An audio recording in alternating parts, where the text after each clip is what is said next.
महिलांच्या लैंगिक शोषणाचा आरोप असलेल्या कॅप्टन अशोक खरात प्रकरणाने देशभरात खळबळ माजवली आहे। याच कॅप्टन अशोक खरातच्या सिन्नरमधील एका ट्रस्टवर राज्य महिला आयोगाच्या अध्यक्षा रुपाली चाकणकर या सदस्य म्हणून असल्याची माहिती समोर येते।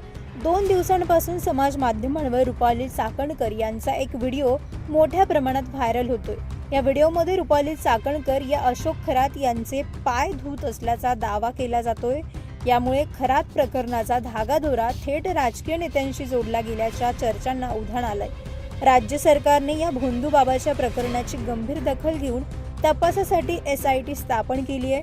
नाशिकच्या पोलीस अधिकारी तेजस्विनी सातपुते या SIT प्रमुख म्हणून काम बघतायत। मात्र रुपाली चाकणकर या स्वयंघोषित ज्योतिष अशोक खरात याच्या निकटवर्ती असल्याने त्यांनी नैतिकता म्हणून आपल्या पदावरून पाय उतार व्हावं, असं राष्ट्रवादी अजित पवार गटाच्या नेत्या रुपाली ठोंबरे यांनी पत्रकार परिषदेत म्हटलंय। जर चाकणकरांनी 1 वर्षापूर्वी जर हा जबरदस्तीचा माफीनामा घेतला नसता तर आत्ताच्या महिलांवर हा अन्याय होण्यापासून वाचला असता।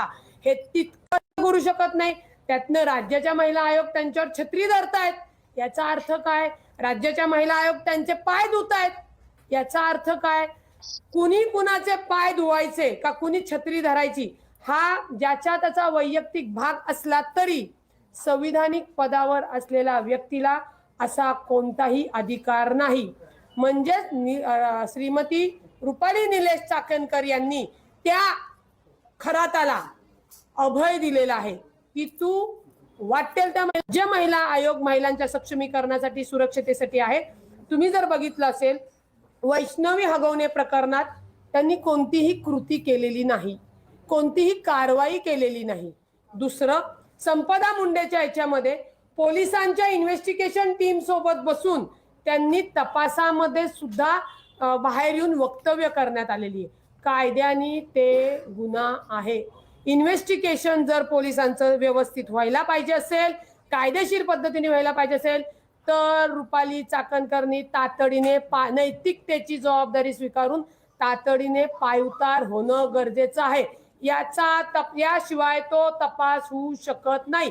तसेच रुपाली ठोंबरे यांनी आपल्या अधिकृत फेसबुक पेजवरून राज्य महिला आयोगाच्या अध्यक्षा रुपाली चाकणकर फरार बजाव टाली अशा आशयाची पोस्ट करत रुपाली चाकणकर यांनी पदावरून पाय उतार व्हावं अशी मागणी त्यांनी केली आहे। त्यामुळे आता कॅप्टन खरात प्रकरणात रुपाली चाकणकर यांच्या अडचणी वाढण्याची शक्यता वर्तवली जाते। नवतेज महाराष्ट्र ब्युरो, नाशिक।